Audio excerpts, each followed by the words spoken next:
Greetings! In our video today, we're going to learn about organic chemistry qualitative, and in this, we're going to do some tests, and these tests include the flame test, solubility, acidity, using acidified potassium manganate 7, bromine water, acidified potassium dichromate 6, and esterification. And with us here are some of the test reagents that we're going to use. For example, we have a universal indicator pH and also a universal indicator paper.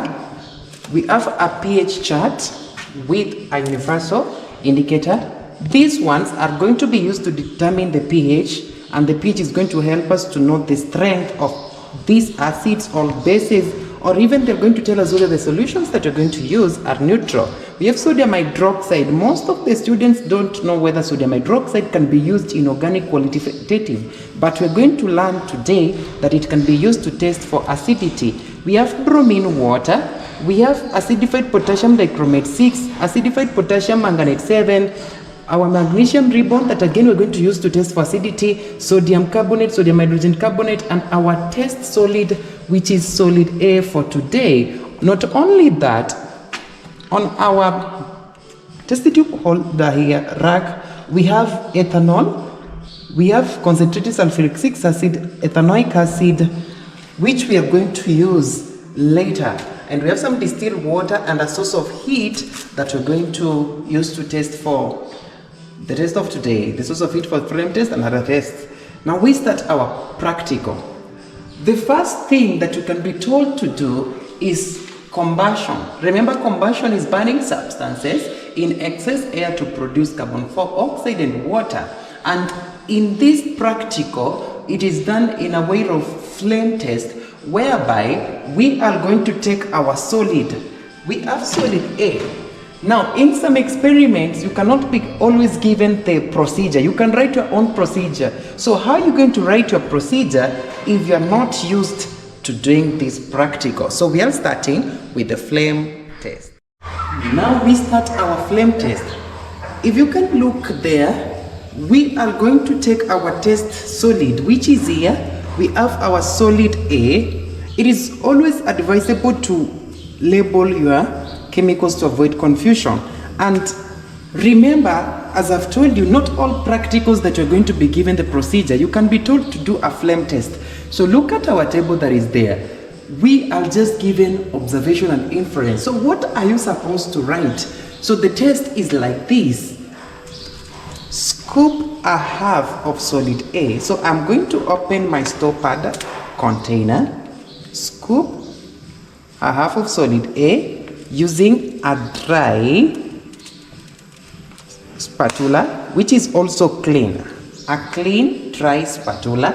And then you burn it with an luminous flame. If you can see, our source of heat here is switched to a luminous flame, which is not bad. Of course, we are supposed to switch it to a luminous flame to avoid wastage of gas. So for me to burn, I have to switch to non-luminous by just opening the air hole by moving the collar. So I'm going to do my burning, and I want you to see the result.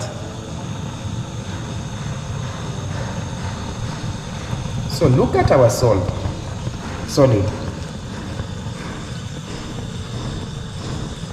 Clearly, you can tell it has melt, burn with a yellow, sooty flame.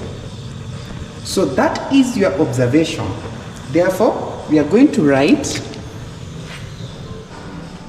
melt and burns.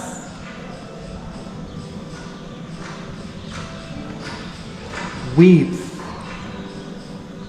a yellow, sooty flame. Now, which organic compounds burns with the yellow sooty flame? Now we have them. Remember, this is also a test for saturation, whereby the saturated organic compounds, they burn with pale blue flame. But now these ones are unsaturated organic compounds, which include the kenes and the alkynes. Now these two are the ones that will melt and burn with a yellow sooty flame. So that is how you're going to take your observation and inference. Now we are going to look at the other things that we can tell. Under this flame test, you can also say it melts, burns with a pale blue flame, or a liquid burns with a blue flame. Let's say, for example, that liquid is an alkanol. So you can say it is an alkanol or an alkane, being that they are saturated. Now that is how we do the flame test. The next test that we do is solubility. Now what is this solubility actually? It is just dissolving solutes in solvents. And we have our two solvents for today. The first solvent is water, the other solvent is ethanol. Now water is a polar substance, ethanol is a non-polar organic compound. So the observations are going to be the same, but the inferences are different because these two solvents are not having the same properties. Now we start with dissolving our solid. So back to our table. If you look at this table, we have not given a specific test. So you have to tell us, how do you do that? You carry out that test.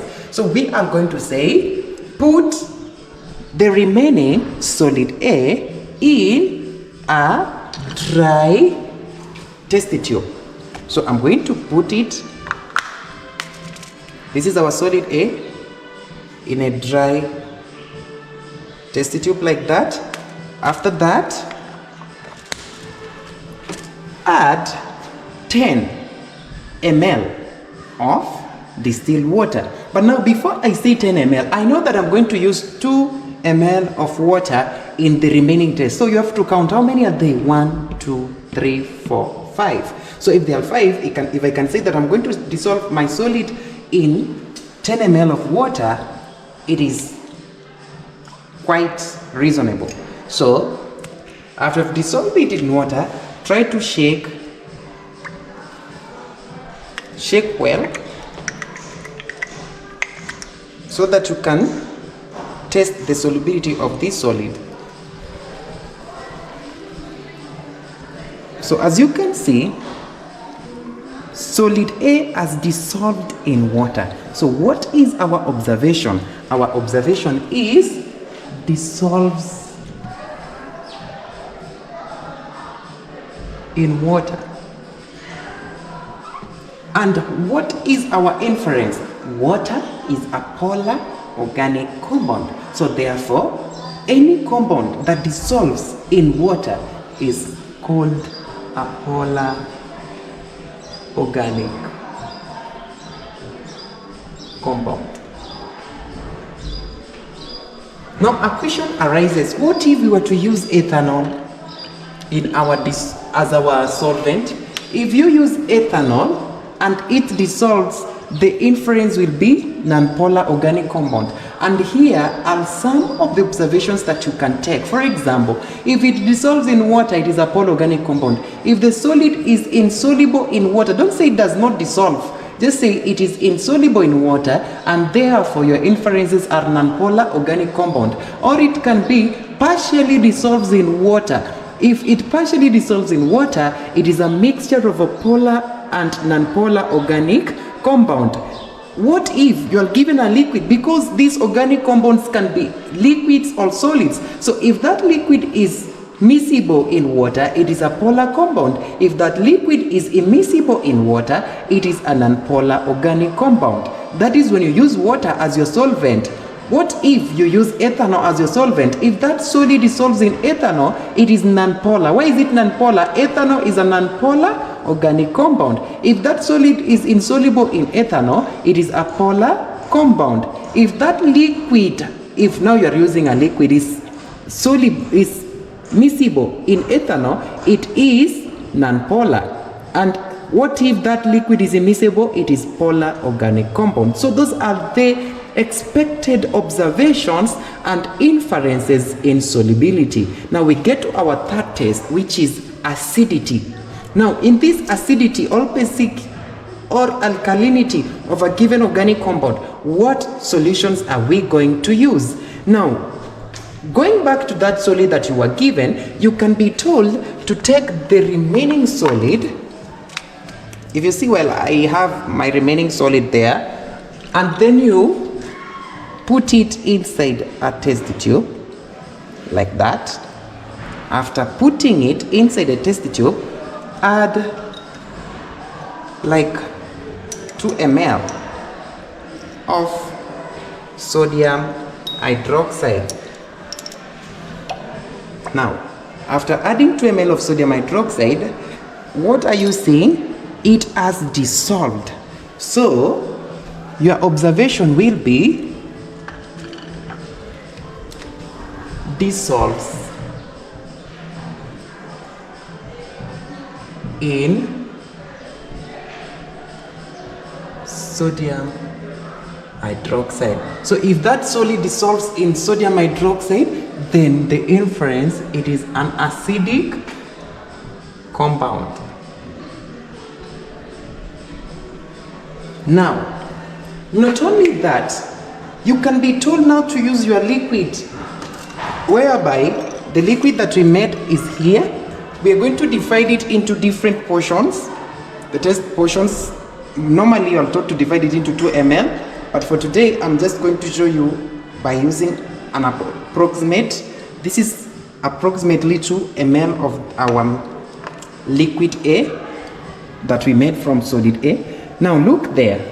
What we are going to do, we can use sodium carbonate. Now you are told that you add all sodium carbonate inside this liquid. So if I'm going to add all sodium carbonate, what is going to happen? So you can hear some fizzing, sing some bubbles, and effervescence. So you can just write one of them. So we are going to say effervescence.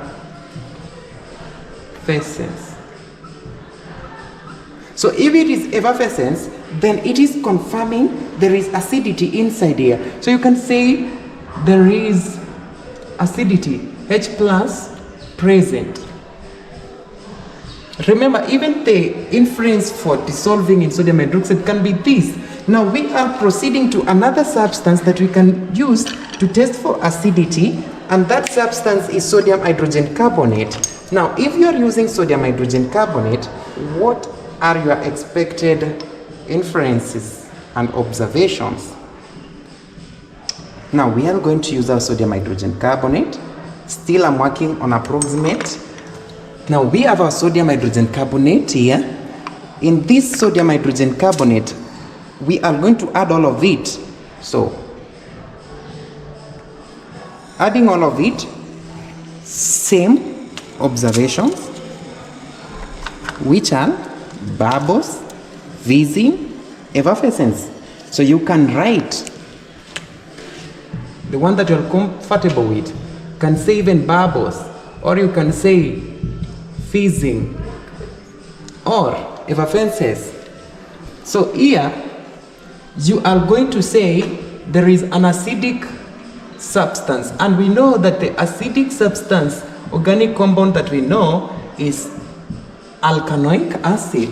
So those are the inferences when we are testing for acidity. And that is not the last one. I'm going to take you through the last one that some of us have probably come across. Again, you can be told to use a portion of your solid, and then you add some magnesium ribbon. Now we have our magnesium ribbon. We're going to add some of it. You can just cut a little, then place it inside. So what are you seeing? It seems to be boiling. So if you look at well, it seems to be boiling. That boiling is the one that we say there is effervescence or bubbles. And bubbles confirm that there is a gas that is being produced. So again, you can say bubbles, fizzing. So when you're using magnesium ribbon, so we have used some of the four, I think they're like 4 ways that we can test for acidity for this part, but there is more and more that we're going to explain on how you can test for gases. And we have said if you see bubbles, when you're using magnesium ribbon for this case, you can see the bubbles there. Still you write the same observation and inference. Now there is something I want you to know. Remember, when we are adding, we have said that we can use sodium hydroxide, we can use sodium carbonate, we can use sodium hydrogen carbonate, we can still use magnesium ribbon. And the observations for these 3 are this, and the inferences are like that. But now I want you to know one thing. This is an acid. What are these effervescences and bubbles? Bubbles, when they are produced, it means there is a gas that is leaving this solution. And what type of gas? When acids react with carbonates, they produce carbon dioxide gas. So you can be told to test for this gas. And how do you test for this gas? You can be told to use a burning splint. If you use a burning splint on our gases that we saw that are produced as bubbles, what is going to happen? If that burning splint is extinguished, then these two are confirming there was carbon dioxide gas that is produced. Now, if this gas extinguishes a burning splint with a pop sound, it confirms the production of hydrogen gas, which is evident when you use a metal. Remember, a metal reacts with an acid to form a salt and hydrogen gas. Now, let me get back here. What is our test, by the way? We are saying that if you use sodium hydroxide and the solid dissolves in sodium hydroxide, the inference is an acidic compound. If you're using sodium carbonate, sodium hydrogen carbonate, and magnesium ribbon, there is effervescence, bubbles, or fizzing, then you say that there is an alkanoic acid, all H plus present. And if there is no effervescence, all bubbles, or fizzing, then you'll say they are absent. Now, when you're testing for the gas that is produced using a burning splint, if it is extinguished with a pop sound, then hydrogen gas was produced. If you are using sodium carbonate and sodium hydrogen carbonate, and it is extinguishing the burning splint, no pop sound, then that is carbon dioxide that is being produced. Still on acidity, we want us to get to the pH test for today. Our pH test for today, we are going to use these 2 indicators. We have the universal indicator there. When you are using the universal indicator, you must have the universal indicator chart. Now, this universal indicator and the universal indicator chart are supposed to be used together. Or you can be using this is a universal indicator paper with a chart that is given there. Now, how do we use it? For example, we go back to our test solution. We are going to place a little inside our test tube. Then we are going to dip our universal indicator inside there.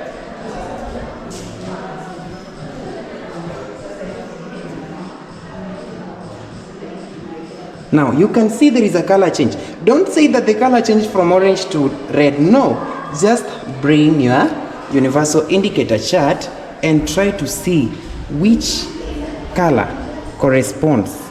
You can see it is corresponding with the pH of 4. The pH of 4. So you write pH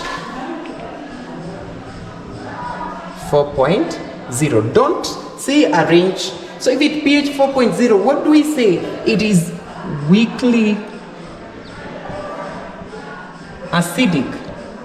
Or even you can be told to add some few drops of the universal indicator. This is the universal indicator. We add some few drops like that. You can see there is a color change. Then we take the universal indicator chart and seek for the color that is corresponding with our color here, and you can see it is pH 4. So therefore, again we write pH 4.0, we click acidic. The expected observations, pH 1, 2, 3. You just write one of them. Your inferences are strongly acidic, and the rest like that. Now, we are going to get to the second part of our practical, which is more colorful. So here, you need to know the colors of the solutions that you are going to use and the expected color changes and the observations. For example, we are going to start with acidified potassium manganate 7. Now, as I've told you, we are getting to the colorful part of organic chemistry qualitative. We are starting with acidified potassium manganate 7. It is here. I'm going to shake it so that you can see the color. It is purple in color. Now, we have our test solution. We are going to add some few drops of this acidified potassium manganate 7. 1, 2. What is happening? It is turning colorless. So how do I write my observation? The observation is very clear. First, start with the color of acidified potassium manganate 7, which is purple. So purple acidified potassium manganate 7 turns to colorless. That is the observation that you've gotten. And then what is going to be our inference? The inference for acidified potassium manganate 7, it is only 3 substances. If this color has been decolorized, therefore we have the alkenes, the alkynes, and alkanol. These are 3 substances. Why? These 2 substances are unsaturated. When they are unsaturated, something happens. When you add this acidified potassium manganate 7, it is going to react by removing this double or triple bond. That is why the color is being decolorized. This is a very strong oxidizing agent, so it is going to oxidize these 2 substances. Not only that, we know that you can oxidize an alkanol to form an alkanoic acid. That is why the color turns colorless.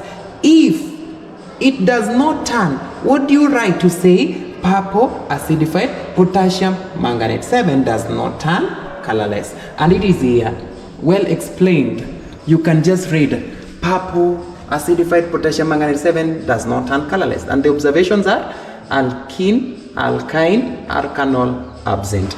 Now we are going to proceed to the second test. The test is using bromine water. Here is bromine water. I want you to look at these 2 colors. We have bromine water and acidified potassium dichromate 6. Just see the colors. This one is yellow in color. Now, bromine water is yellow in color, bromine liquid is red in color, and bromine gas is brown in color. But now we are talking about bromine water, which is yellow in color. We are going to add some drops of bromine water. Let us see what happens. Turns colorless. So we write yellow bromine water turns colorless. Then what is the inference? Bromine water is just used to test for saturation. It does not test for alkanols. So therefore our inference is only these 2 saturated organic compounds, which we say they are present. Please don't say about an alkano. An alkano is not saturated. That is why it burns with a pale blue flame or like blue flame. Those are the two observations. Now we get to our orange acidified potassium dichromate 6. So we must mention the color. We're going to add it in our solution. So some drops. Look at the color. What are we supposed to say? I'm going to remain silent for a reason. Now this is the reason why I'm remaining silent. I just want to do something very quickly. That is by lighting my source of heat. Then after lighting my source of heat, so normally when you use acidified potassium dichromate 6, you are told to add some drops and then you warm. So warming is not boiling.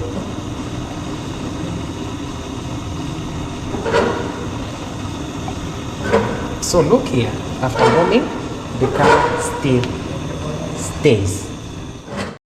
I have another solution here, which I'm going to add acidified potassium dichromate 6, and you see the observation. Now, I've added some drops and do some warming. You can see the color difference. They don't look the same. One of them is green, another one, there is a color that is there. I don't want to mention it so that it cannot confuse you. So what are supposed to be your observation when you're using this? Now, this is your observation. When you're using acidified potassium dichromate 6, it is that this orange color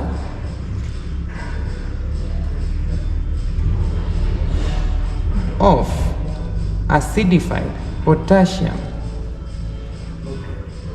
dichromate 6 turns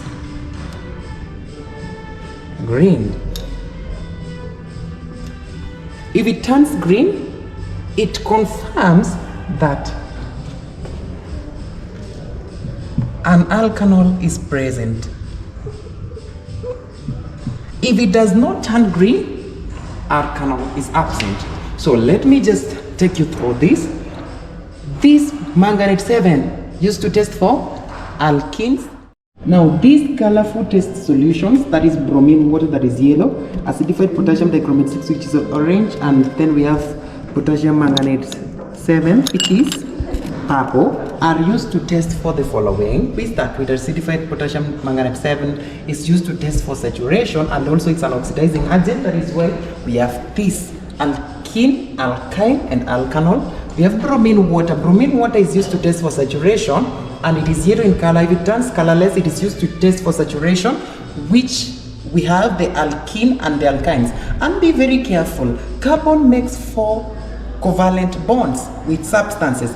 Do not write and you forget placing these other bonds. Some of the students do that mistake. And then we have acidified potassium dichromate 6 which is orange. It turns green. If it does not turn green, the opposite inference has to be taken. If it turns green, because it's an oxidizing agent, it only oxidizes alkanols. Now we have a test for esterification. Now this test for esterification, it is just meant for smell. For today, I'll just show you the reagents that you will see, and then you know there is esterification in our practical. So let's say you have confirmed there is an alkanol present, and then they tell you that you're going to add some ethanoic acid, equal volume, and some 3 drops of sulfuric acid. Then you do what? You warm. What is supposed to be your observation? Pleasant smell.